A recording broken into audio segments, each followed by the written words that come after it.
Well, I mean, I appreciate that Carmelo is trying to do something, just like I appreciate that Michael Jordan gave $2 million yesterday, more than I gave anybody while discussing these issues. But when you say, J.A., that we can't then go look at them and say that they're just words about Michael Jordan, we can absolutely talk about the words that Michael Jordan chose to use. And the words he chose to use were as non-offensive as possible. Some of these things are going to have to be uncomfortable, and we're all in this together. Let's just talk it out. It sounds good. It's great for narrative. It makes for great photographs. But there's a very particular institutional and systematic issues that are at play here, and just saying we're going to have town halls to fix it is not going to be the thing to do it. So, hey, good for Michael Jordan for giving the money. I did not appreciate some of the things that he had to say in the process, and I applaud Carmelo because he seems to be really dedicated to making this happen. However, it's going to take a lot more than just a bunch of people sitting around and talking and airing grievances in order to make some kind of progress on this. There has to be a significant acknowledgement of the fact that we are here not because of racial tension, but because of racism.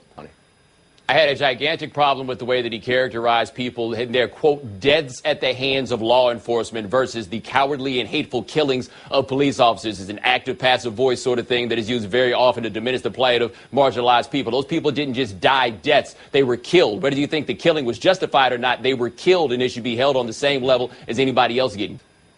Well, you could call it semantics, but somebody on Michael Jordan's payroll got paid a lot of money to pick all those words carefully. None of them are accidents. Okay. Those things are phrased like that for a reason, and the phrasing should be.